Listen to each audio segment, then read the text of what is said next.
عزیز دوستو، انسان کا چہرہ یہ بڑا کچھ بتاتا ہے۔ انسان کا چہرہ قرآن و سنت کا پورا ایک باب ہے۔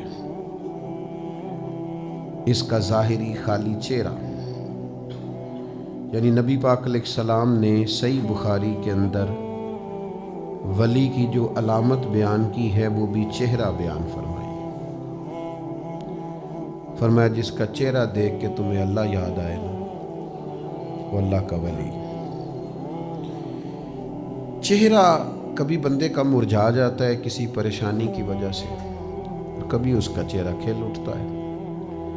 چہرہ دیکھ کے لوگ کہہ دیتے ہیں کہ جناب خیریت تو ہے، کوئی پریشانی تو نہیں، اور چہرہ دیکھ کے لوگ پوچھ لیتے ہیں کہ خیر تو ہے، بڑے خوش نظر آ رہے ہیں۔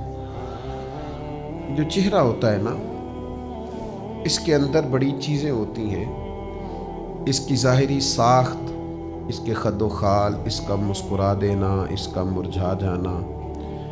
اور میں چونکہ چند لوگوں کا استاد بھی ہوں، وہ سمجھتے ہیں کہ میں نے انہیں کچھ پڑھایا ہے، تو میں بعض چہرے دیکھ کے یہ بھی سمجھ جاتا ہوں کہ یہ سوال بھی ہے چہرے میں کوئی نہ کوئی۔ اس وقت چہرے کی سطح پر، نقوش پر کچھ سوال بھی اٹھ رہے ہیں، کچھ پوچھنا چاہتا ہے۔ چہرے بڑا کچھ بتاتے ہیں۔ چہرے خوش بھی ہوتے ہیں، چہرے غمگین بھی ہوتے ہیں۔ دنیا میں بھی چہرے نظر آتے ہیں، قیامت میں بھی چہرے نظر آئیں گے۔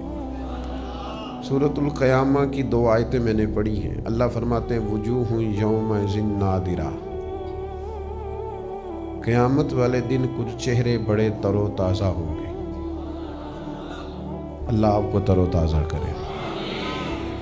وجوہ یومئذ ناظرہ، قیامت والے دن کچھ چہرے بڑے تر و تازہ ہوں گے۔ تو دنیا میں بھی لوگ سوال پوچھتے ہیں جناب بڑے خوش و خیر ہے، بڑے آج فرحت اور شادمانی کے آثار آپ کے چہرے پر ابھرے ہوئے ہیں، خیریت تو ہے؟ تو یہاں بھی ارشاد فرمایا نا، جب چہرے تر و تازہ ہوں گے تو سوال اٹھتا تھا کیوں تر و تازہ ہوں گے؟ کچھ چہرے قیامت کے وجوہ یومئذ ناظرہ، کچھ چہرے قیامت کے دن بڑے تر و تازہ ہوں گے۔ تو اگلی آیت میں اللہ نے خود ہی جواب دے دیا کہ اس لیے تر و تازہ ہوں گے کہ الی ربہا ناظرہ، وہ اپنے رب کا دیدار کر رہے ہوں گے، وہ اپنے رب کا نظارہ کر رہے ہوں گے۔ اس نظارے کی وجہ سے چہرے تر و تازہ ہوں گے، نظارے سے تازہ ہوں گے۔